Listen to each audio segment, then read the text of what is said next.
Go. So as usual, this is one of the regular GFAN calls, so it's recorded and will be posted on our website later this week for anyone who has missed the call or for any of you who would like to come back to it. So thank you all very much for joining us today. It's a surprisingly emptier call than usual, but perhaps more people are just all attending some call I was invited to. So today we're going to talk about the World Health Assembly.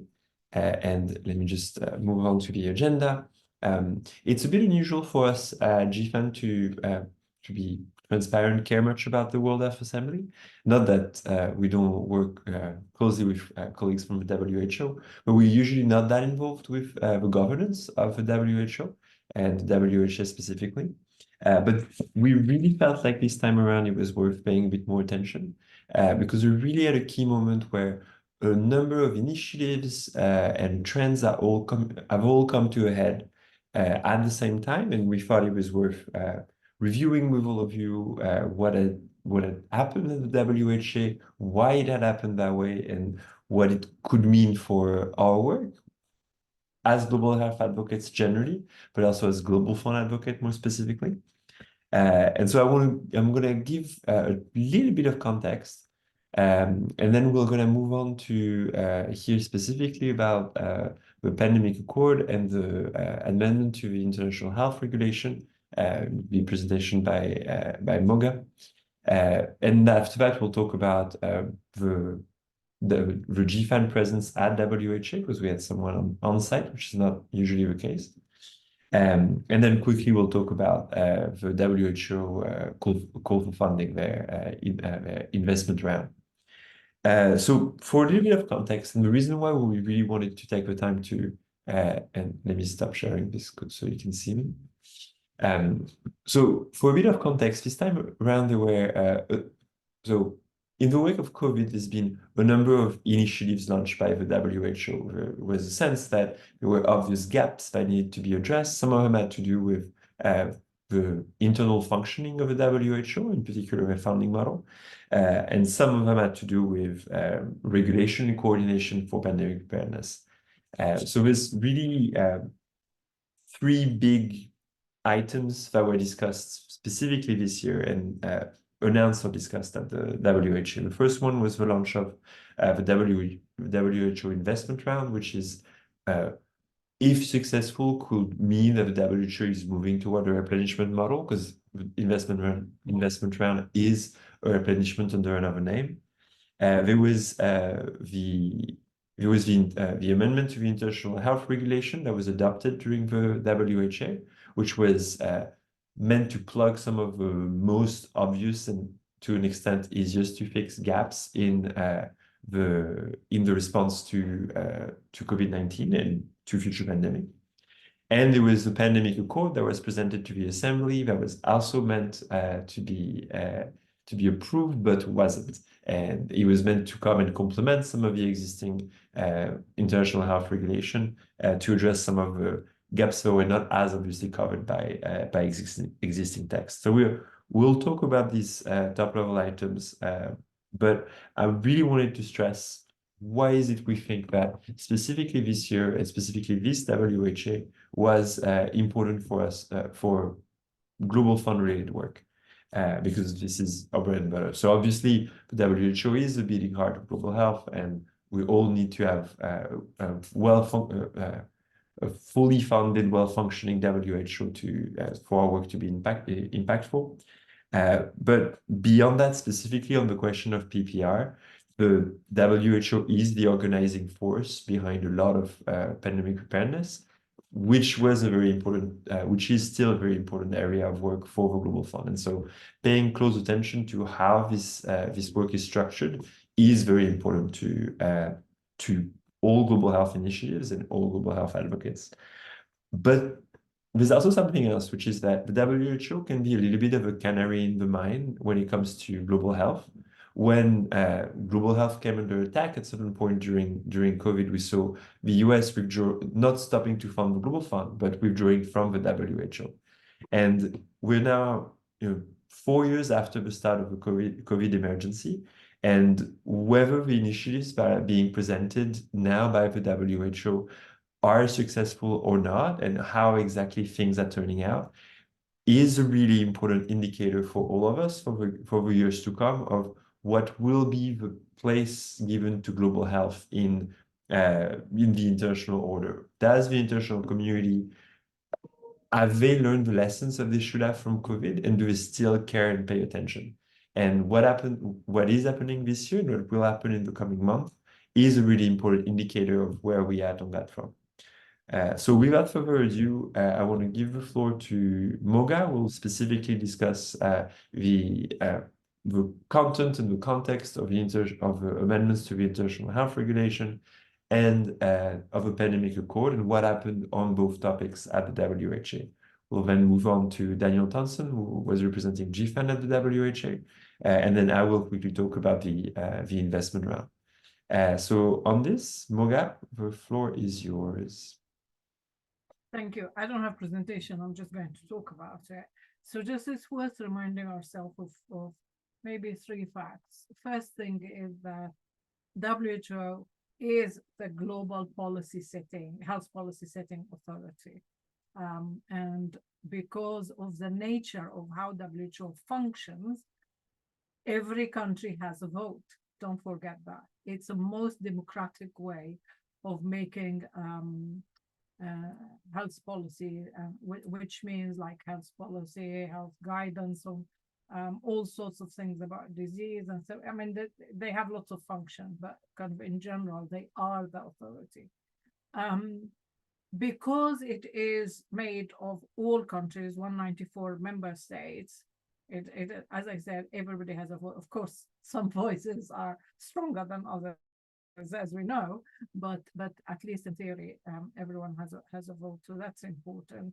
The agenda of, I mean, as you know, all the health ministers meet every May, so that's an annual meeting. What happened, was it last week or the week before?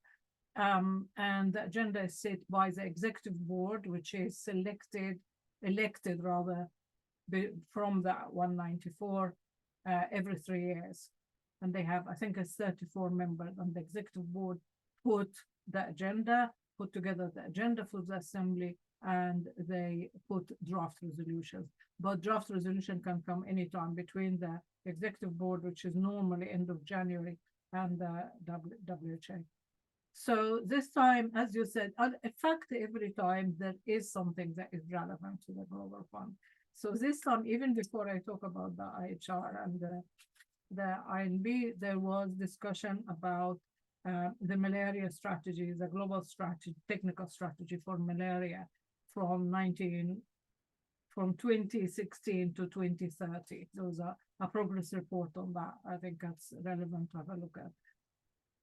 But the main thing, as you said, are the issues that you identified, plus Gaza. I'm sorry, that was a big issue this year.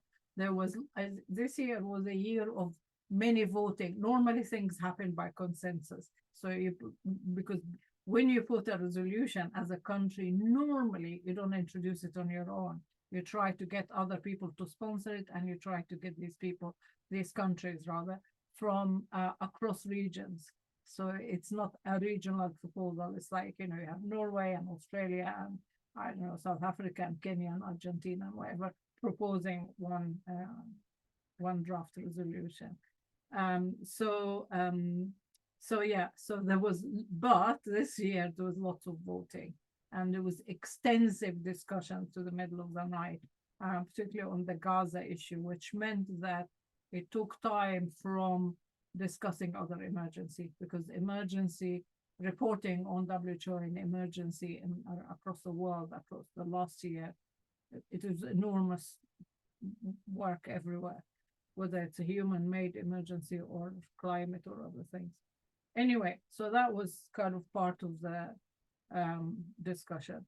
Then, as you know, with after COVID, the member states passed a resolution 2 years ago to amend the international health regulations and to create this pandemic agreement. Let's call it agreement for the moment, because we don't know if it's a treaty or a convention. There's a difference between the legal status of this agreement. But there's one thing they agreed from the beginning, that's a legally binding. Whatever the name of it and the nature of it, it's a legally binding one. Let's talk about the IHR. So the IHR are legally binding document, commitment from, every country signed it and you're obliged to implement it. But of course, like any UN resolution document, whatever, there isn't, so what if you don't implement? Well, there's nothing really. There isn't, the UN doesn't have an army to go and force you to implement something. So this is the situation in general. So the IHR started in 18 something, but it was called sanitary regulation or something. But in 1969, it started in response to cholera, because cholera was spreading, and they had a number of diseases. I think there were 6 diseases: cholera and polio and smallpox and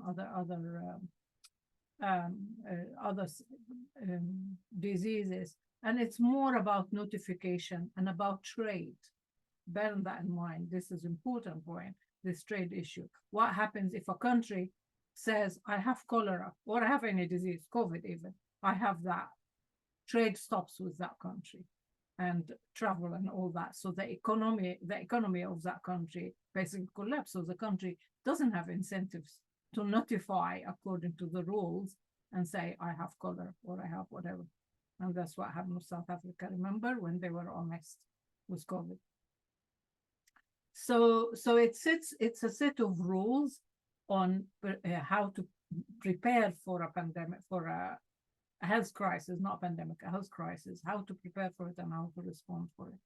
But, and it does say, you country should have a focal point for this, you should have these things in your health service, you should have that training, you should, but it doesn't address access to products.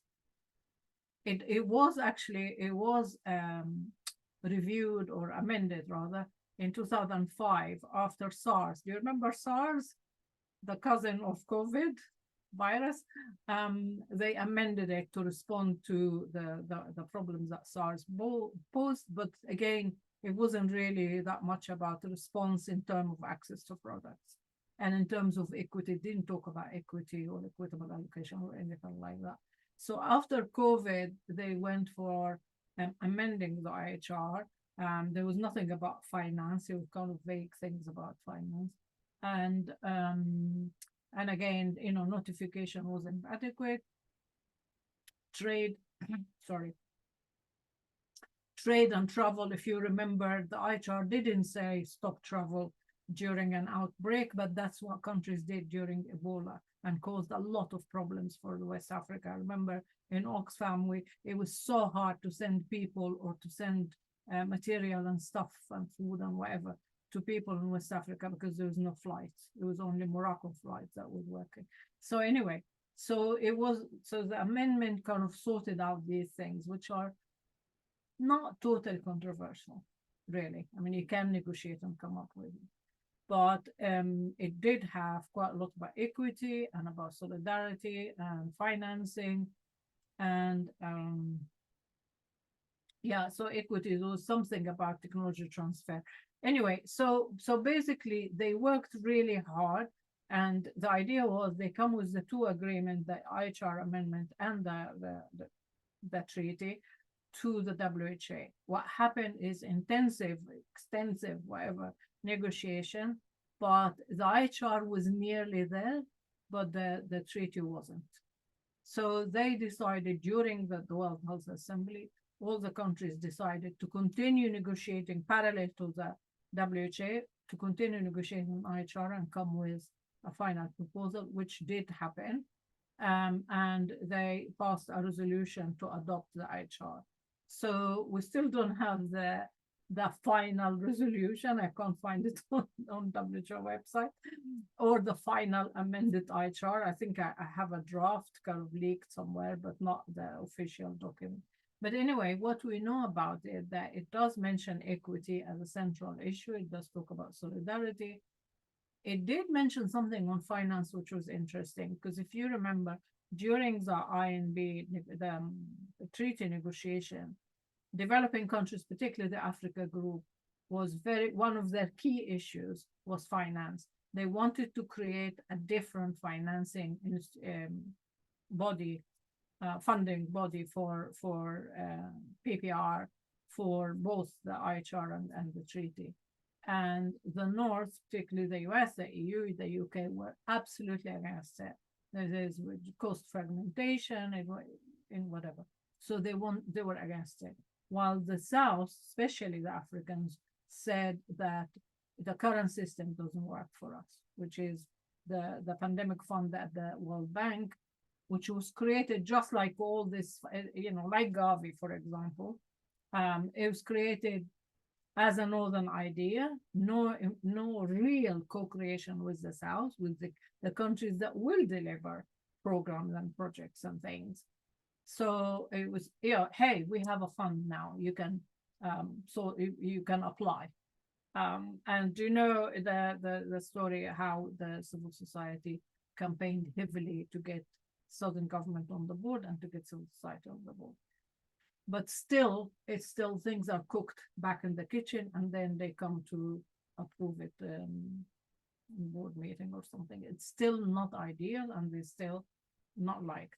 So what they came up with in the IHR, which would be beneficial to the treaty, was to create a financing coordination mechanism. Obviously, you can say, what does that mean? I don't know. But it is a coordinating mechanism that sits within WHO.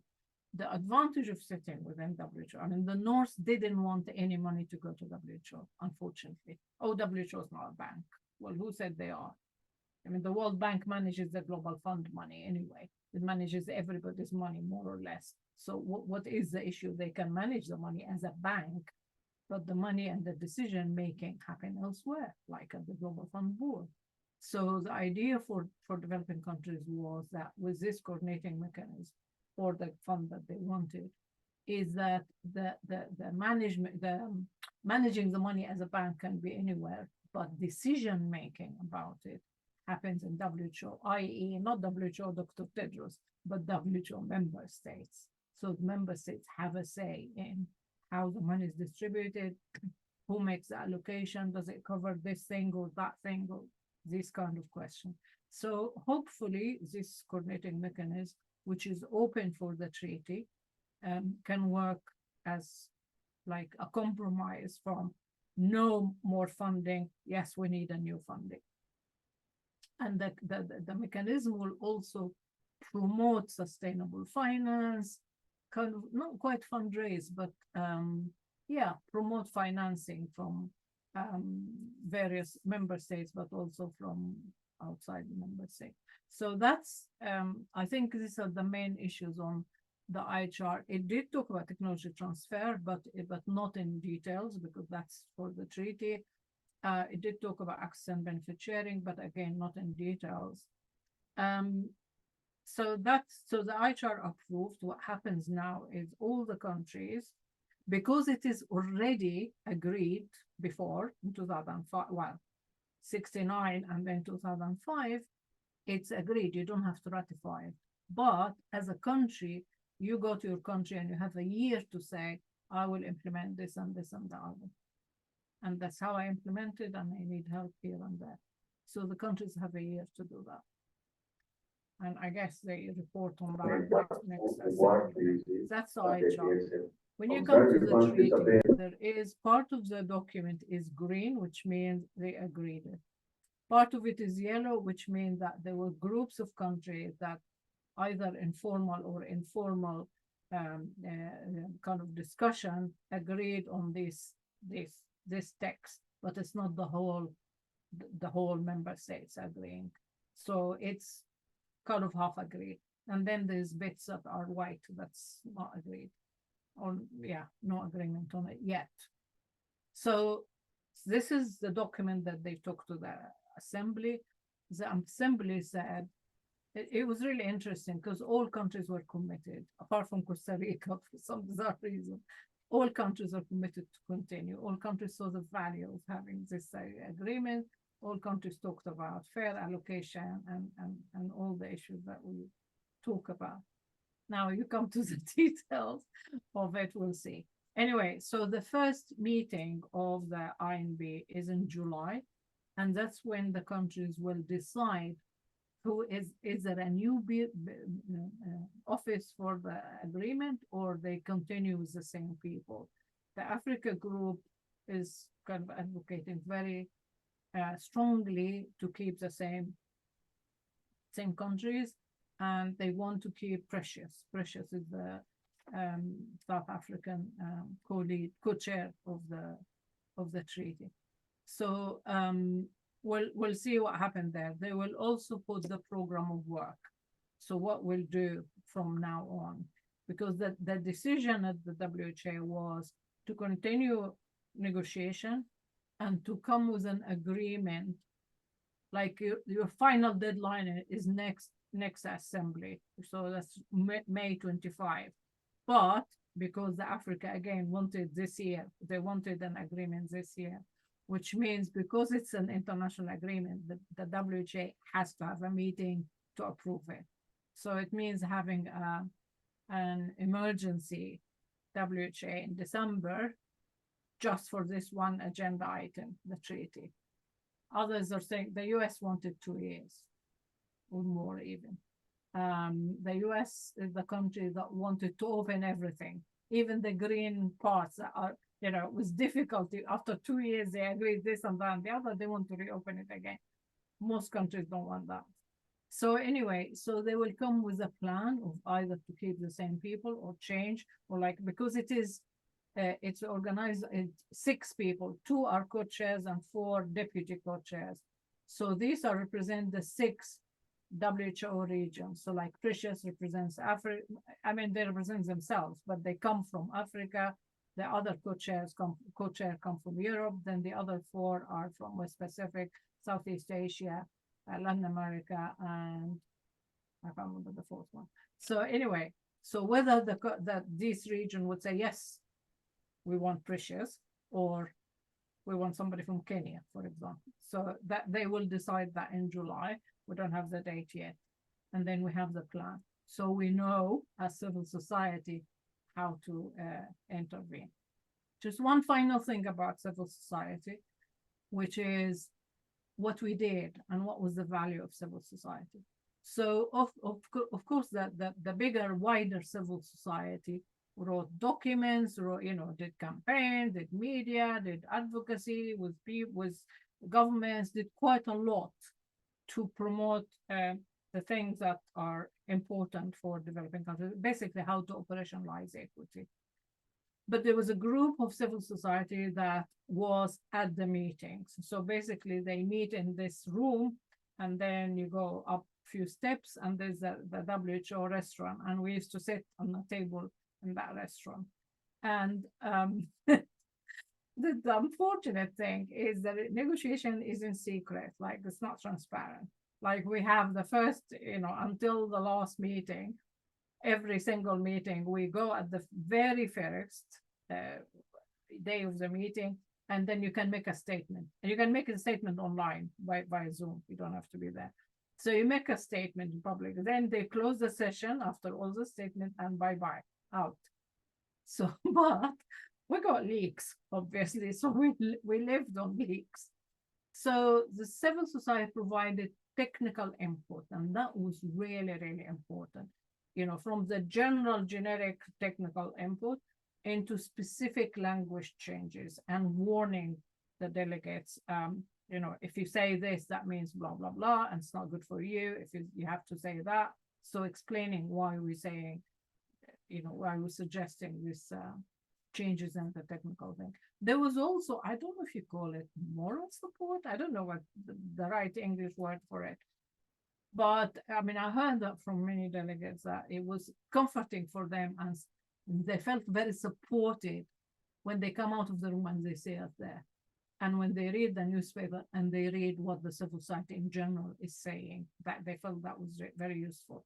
For the North, I think it did have an influence in sense of, not that they changed their position, but that they, at least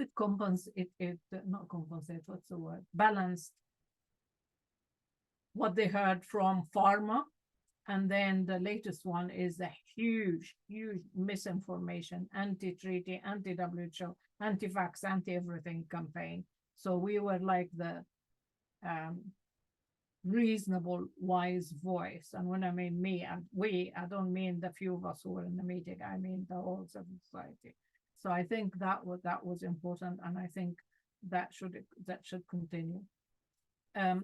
Just one last thing about WHO in general. WHO is funded by something called assessed contribution, which is a UN system, a UN kind of what's the word? Like you, according to your income as a country, you pay this percentage. Over the years, that has been coming down. And the main funding came from what's called voluntary contribution, which is mainly from government as well, although Gates, of course, pay, but and some others, but it's mainly from government, but it's tied money. So like the Congress, the US, they love polio eradication campaign program. So they fund polio with lots and lots of money.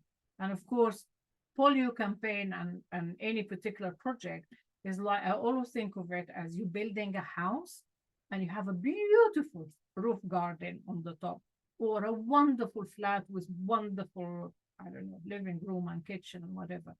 This is what people see. What people don't see is the foundation of your building, which is under the ground.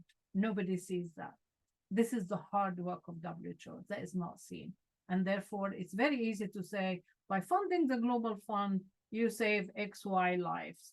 But it's very difficult to say that for WHO, very difficult.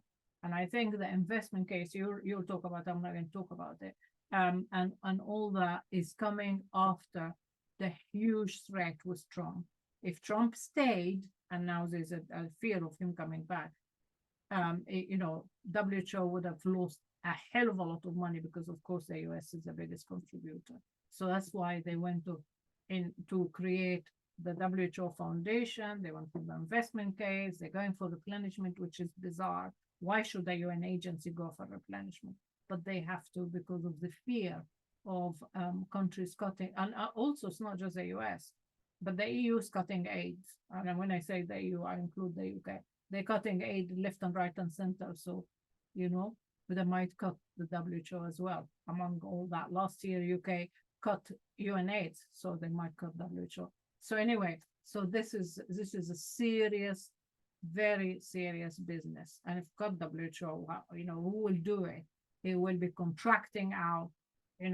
Gates will create goodness knows how many public-private partnerships to run all sorts of functions that WHO is doing, where member states don't have a say. It's more of a donor-dominated decision making, and this is the worry. That's why a lot of civil society, including us, really would support WHO, because it is a member state decision, with all the caveat about member state, but it's still everybody has a voice, and you have a voice on your member state.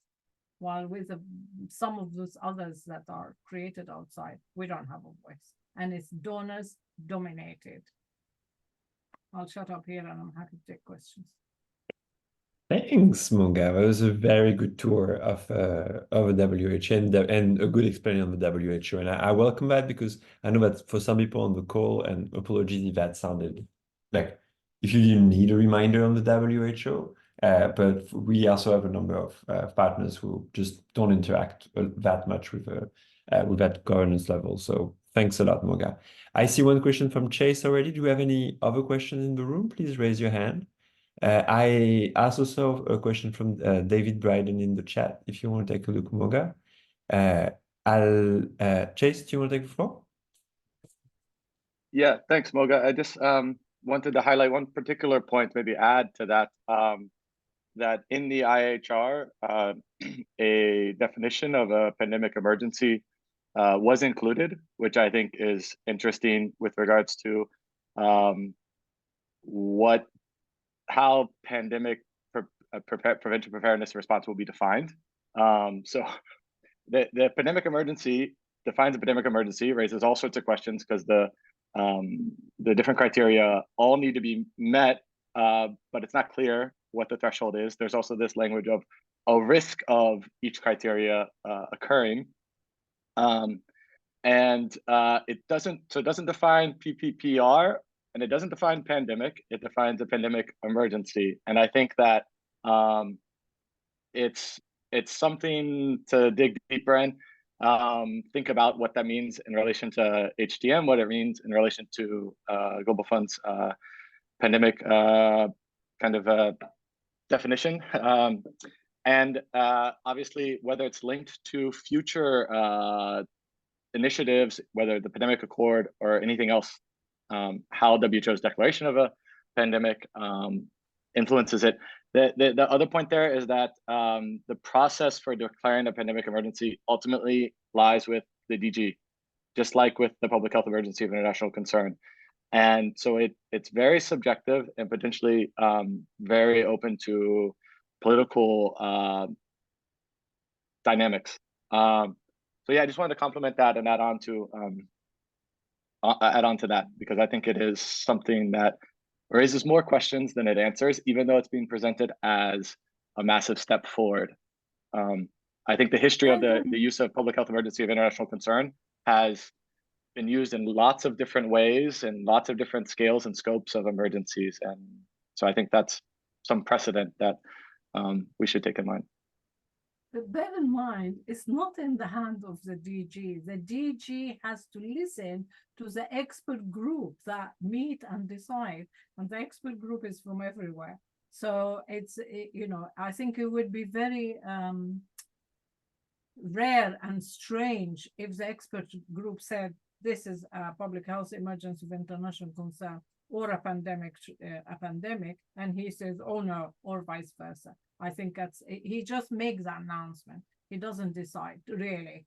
I mean, in theory, he decides, but in reality, he just makes that announcement. He has to, by law, by the WHO regulation, to listen to the executive group.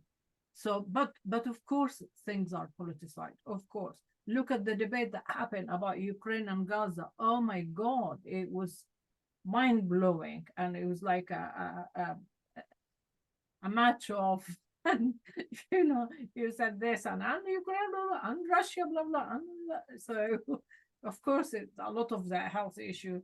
Health is a political issue. I mean, we say it's a technical issue to avoid the politics, especially in some countries, but really, it is a political issue.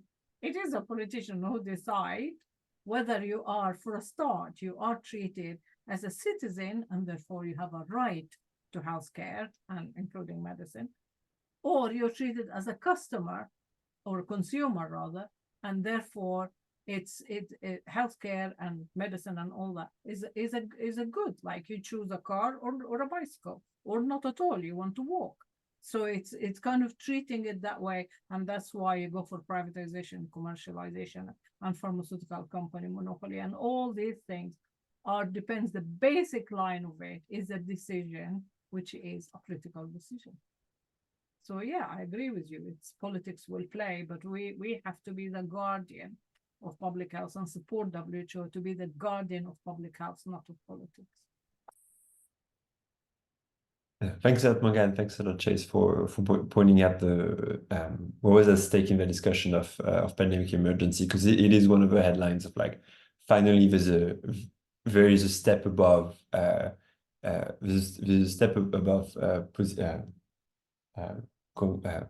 situation of international concern. Sorry, it's a bit late here, but I'm losing my words. I want to come back to the question by David, unless there's someone else who wants to jump in, on whether there is any chance that the articles in green that have achieved consensus will be revisited in the pandemic accord. I feel that, sorry, like I might be wrong, and I want to be corrected by Moga if I am, but my sense is that there's no rule that says that they can't revisit them. There's not been a vote on it. It's just those are the ones that the INB has decided to move on from because there was consensus. But because now the negotiations are being reopened, it's possible they will go back to it. I doubt they would, because, and if they would, it probably would worsen them. So I think that unless an article is like truly dreadful, I would probably warn against arguing to reopen negotiations, because it's been so painful and so hard to get anything in there that if things are being reopened, they probably will get worsened. Is that your sense too, Morgan?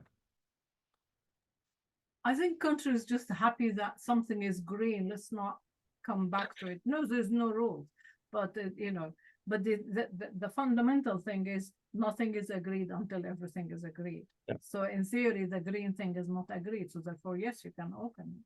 But the sticking point are still the same. Whether technology transfer is mandatory or as appropriate and according to national law and blah blah blah, all the caveats. And voluntary, of course, voluntary and mutually agreed. This is the term. And actually, we civil society, offered an addition to voluntary and mutually agreed, which means unless pharmaceutical companies agree, there is no tech transfer. We suggested it was Jamie Love who added a nice kind of close to the sentence saying, I can't remember exactly, but something like it doesn't stop countries taking other actions, basically taking compulsory license or something like that. So that's one thing, technology transfer. And the other thing is access and benefit sharing. This is really a sticking point because unfortunately the North, I call it the North rich countries, they because they refused on technology transfer, because they refused to have any removal of IP barrier, intellectual property rules barriers, like basically waiver or suspension, temporary, we took it temporary, or anything like that. They cornered developing countries into, well, okay, what do we put on the table? Can't have technology transfer, can't have finance, commitment to finance, and can't have commitment to IP waiver.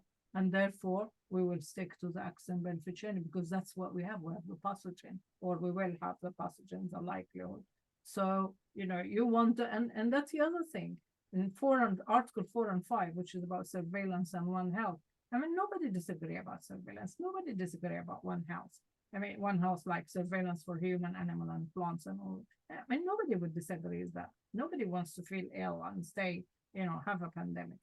But to put the obligation on developing countries to do all that surveillance and to share the pathogen or its data as quickly as possible with recognized lab. What the hell is recognized lab? Who recognizes this lab? Not with WHO, where you have control and you can follow, like what's happening in pandemic influenza agreement. You can follow where your pathogen has gone, who used it, who made money out of it, who made a vaccine, so you can debate that vaccine. But no, you lose that because you're putting it somewhere and that's it. And that's what the North wants. And the South is saying no. You know, we want a legal agreement and we want to know who took the thing. And we want a share in the product, any product, diagnostic medicine. We don't know what the product would be. And in the profit, it's just, it doesn't make any sense that companies have made profit from one product, one vaccine, on one medicine that they've never made in their entire history. And they made it in 1 year from one product. It's just, you know, madness. And that's because thanks to China, they put the virus data on the internet on the 10th of January. That's when all the research started. And yet they don't want technology transfer because they don't want China to benefit from it. Most of the viruses will be coming from China, and I want to see what they would do next time. Anyway, so that they have to sort that out. Then we have to push our countries in the North to make concessions. They can't just ask concessions from the South all the time, because that's what they used to. Remember, that's what they did in the WTO until it basically the whole thing collapsed. And they did it before in many things. And unless developing countries stick together and the EU doesn't play the dirty trick of divide and rule, which they played the last meeting we had with the INB, it was really horrible what the EU did, kind of offering money here, offering godlessness. Anyway, so they have to stick together and they have to stay strong. And we have to tell to our countries that things change. Life is we need to this is real decolonizing global health, really. If you want really to decolonize it, listen, because it's in our favor. I mean, that's stupid. The virus, the virus doesn't know border, virus doesn't need, what does that mean? It means you have to protect somebody far away in order to protect yourself here. And that kind of connection doesn't come into politicians in the north, their head. I better shut up. I can talk like that. Thanks, Moga. No, so I don't see any more. I don't see any more questions for this bit. I want to call on Daniel to come in to if you have any additional points you want to make, and then I'll just do a very quick overview of the WHO investment round, which I think is the other thing that you touched on, Moga, and I want to give a bit of background. Daniel? Yeah, there's not much I can say. There's a very, very well covered, Moga. I felt like I learned a lot from your just your recap. Really pulled a lot of things for me together. It was my first WHA. Again, you've said the two main topics, and I will present my little bit on top of what everyone has said so far, try not to repeat anything, just by focusing on the stuff that I know we do at GFAN. One of the topics I don't think we touched on before, but it is something that we consider, is in the IHR, there were some language around mental health in emergencies.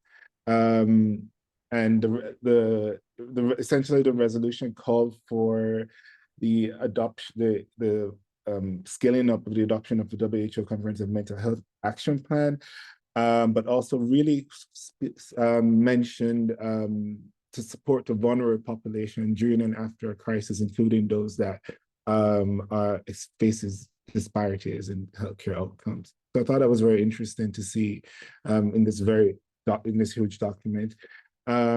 Climate and health, there were some discussions there. I think we touched a little bit on it in the earlier. It was very contentious. No agreement was found on some of these things, from what I could see. On the pandemic agreement, I think Moga did cover the concerns raised by the lower middle income countries, particularly, and there was a group that was led by South Africa.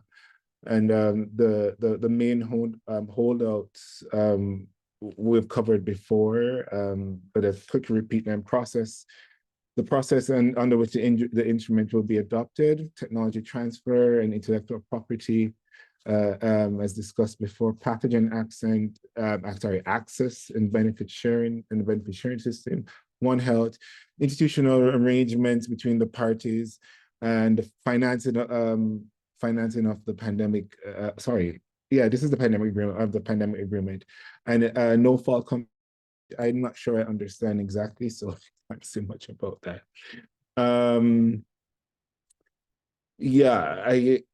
Again, I think maybe the second speaker spoke about the new gradings of emergencies. So there was a new going back a bit to the IHR around how you declare an emergency of international concern to a pandemic. So there were some discussions around UHC, which these were some agenda items 11.1 to 11.8 and 12 and the big agenda. From all I could really report back, trying to get a speed on this discussion, get ahead of, update myself on this discussion, it was very contentious. My big takeaway was that this is, in addition to the issues around conflict, existing conflicts, Ukraine, the Middle East, it was so clear to see how people spoke about gender. Particularly, there was strong gender backlash from some of the negotiation that I saw, or just from what I heard. Pushback to stuff around gender equality, gender sensitive, gender responsive programming, different interpretation of what that is, abortion and sexual reproductive health and rights. And then finally, outside of the WHO, a lot of other things happen on the side. So that's mainly where I on the side of these events, and that's mainly where I was for some of the discuss for most of the time there. We participated as GFAN on a panel with the Lancet Commission on Diagnostics, co-convened with Lancet Commission, convened by the Lancet Commission of Diagnostics at the Find Diagnostics Day. And essentially it was looking back a year later at last year's resolution on diagnostics. And I made an intervention that really spoke to, it was a very, a lot of it felt technical discussion, innovations, and the promise that has to kind of catalyze diagnostics and you know, be game changing, which is great. And they had industry and government people there. I was the only civil society person, or maybe one or two, on a panel with the Global Fund, which was really good. So we talked, there was some reference to C19RM, how the Global Fund is doing more work in diagnostics. And I stressed the importance of looking at the political environment and how that actually will impede the efforts, you know, impede our efforts, including that reminding the room that the resolution itself is a political instrument. So while we are talking about this really in you know, in a way that looks at innovation and all that holds in the promise, you must remember that these innovations are deployed in settings that have barriers to that are structurally disadvantages certain groups of people, and those are the people that are often at the heart of epidemics. So I think that really landed well, and the goodness of volleying in terms of bringing our points and learnings from the ACT and all of that to this little panel. So yeah, I think everything else, like I said, was covered earlier. And if there are any questions, if I messed up anything, because this is my first WHA, and it is quite a beast of a conference, so I apologize in advance. But yeah, I'm happy to answer any questions. Do we have any questions for Daniel? I'm seeing one in the chat from David about the lack of mention of long COVID in the official text. Is that a sense you got as well? Mention of what, sorry? Of long COVID in like throughout the WHA. Oh yes, yeah. I would say very little. Is some of the discussion is so technical. I mean, I just didn't hear people being talked about. I mean, it was like particularly like a people-centered way. So even if you're not talking specifically about naming people, the way that the issues are framed, there's a lot of, and I mean, lots of governments, they don't really want to do that most of the time. So it really is reflected in sometimes the language in the text. Especially if you look at some of the text in the resolution. Interestingly, there's for those of you that really want to get technical and follow the discussions on the pandemic treaty. Sorry, yeah. Can I mute him? Okay. Yeah. Following the discussion on the pandemic treaty, there is a tracker on the WH, and maybe I can find it, and maybe there you can see how negotiations are going. Thanks a lot, Daniel. All right, so we have a couple more minutes. I really want to quickly put a bit of a highlight on the investment round, because we mentioned it, but I think for people that haven't been paying close attention, it might not be obvious what we're talking about. So WHO has launched for the first time an investment round. It's not the first time they have an investment case, it's their second. They did one, I think, back in 2019. But that was for asking for voluntary funding, and there wasn't that that target which they have this time. So this is a bit different. So there's been an ongoing conversation around revamping the way the WHO is funded. As Moga discussed, all member states contribute to the budget of the WHO. But the way it works is that the things are budgeted for before they know how much money they really have, and a lot of the money is earmarked because because a lot of the money comes from voluntary contributions beside the mandatory contributions of members of the WHO, and those voluntary contributions can be earmarked, and so that creates pockets of poverty. There's some programs that don't have a wealthy international champion that is willing to pay for them, and so they just disappear. And as Moga said, there's all of the underlying work that the WHO does that is invisible and struggles to get funded. So there's a problem in terms of how much money is available to the WHO. There's a problem in terms of flexibility and having access to money upfront so that you can move things around when needed, etc. But there's also there was also COVID-19, and that exposed a lot of weaknesses. And in particular, the US withdrawal under Trump really showed that the WHO was worryingly dependent on a number of key states, and that it wasn't obvious that all of them were going to stick around and be willing to pay the bill if the situation was bad. And that was obviously the case under Trump. So there's really been two tracks in terms of the WHO changing the way it approaches its funding. First one has been that there's been agreement for contributions to increase. And as of now, the non-earmarked budget of the WHO is about 16% of its overall budget. The objective, and member states have agreed to this, is that by 2030, non-earmarked contribution will cover 50% of the budget. So there's some improvement on that front, and there's been already an increase of contributions that was voted in 2023, so during the last WHA.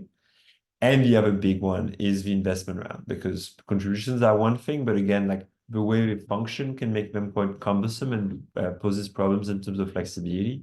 So the idea is for the WHO to get money 4 years in advance, about they estimate that they need about 2.5 billion per year, and their current investment round covers 4 years, so from 2025 to 2028. So they asked for 11.2 billion in total, but some of that is covered by the contribution. So really what they're asking for is an additional 7.1 billion. It was approved by the executive board in January, and they want the pledging to take place during the last quarter of this year. And there's 3 co-hosts of that process: France, Germany, and Norway. How that process will exactly take place, as far as I'm concerned, is still quite unclear, but some people might have a better sense of what it's going to look like.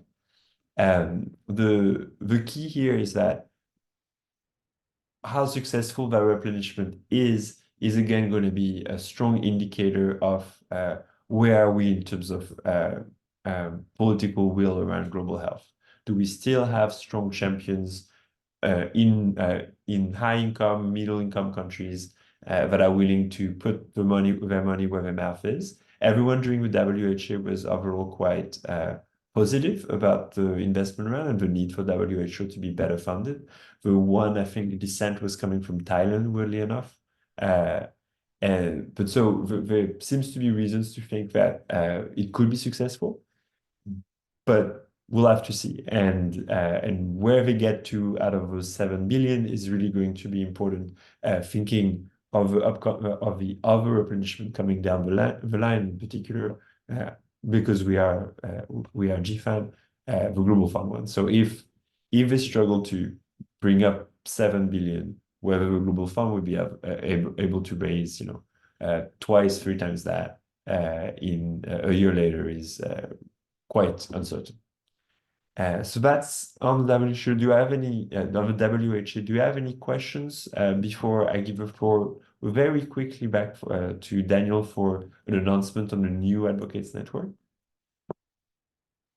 I see no hands raised. I'm putting in the chat some reference documents around the way the WHO is funding itself, its investment round, and some analysis made by DEVEX, which I thought was useful as a starting point. What I think is important for us advocates is that it's a very busy field in terms of replenishment over the next 2 years. We all know that. We've talked about it to death.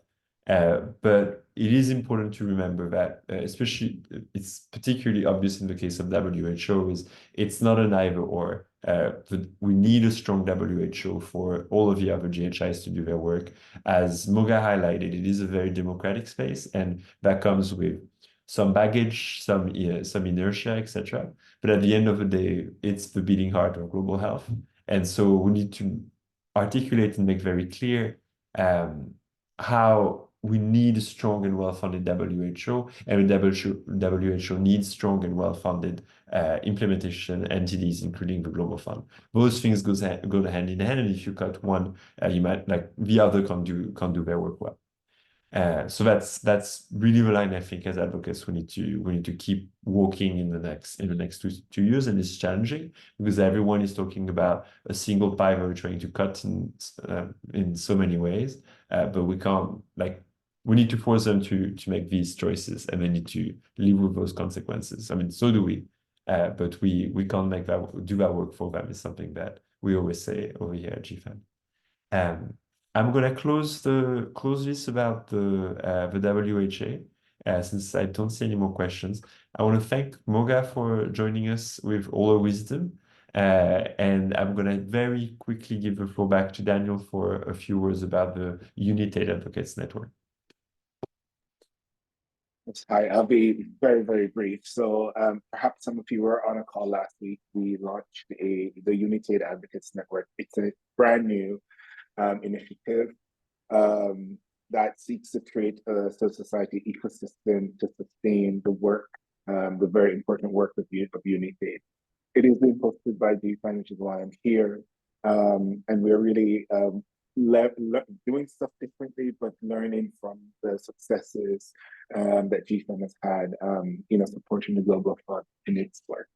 So you might see some emails flying around from me. If you haven't received a link, I don't have it at hand right now, but perhaps we'll send it out in our next with a video and recording of today's call, slide anyway. We'll send you the link for you to sign up and to join, and to also sign up on our list so them to join the network. Thank you. Thanks a lot, Daniel, and thanks, Katie, for sharing the link to learn more about the United Advocates Network. It's in the chat. That is it. We have another call in 2 weeks, but this call will be on the Tuesday, not the Wednesday. It's going to be our bread and butter. We're going to talk about the 8th replenishment campaign. We'll hear from our colleagues at the Global Fund Secretariat. It's going to be a really good call and really important call, I think, for all of us to attend. So, pass on the words. We'll hope to see many of you there. But again, we'll not be on the Wednesday. We'll be on the Tuesday. It's already in your calendars, and we hope to see you all there. Thanks a lot again, Moga, for joining us today. Thanks to all of you for really dynamic conversations today. In particular, thanks Chase and David. And you all have a good day, good afternoon, good evening, and we'll see you in 2 weeks. Thanks, everyone. Bye-bye. Thank you. Bye. Thank you. Bye.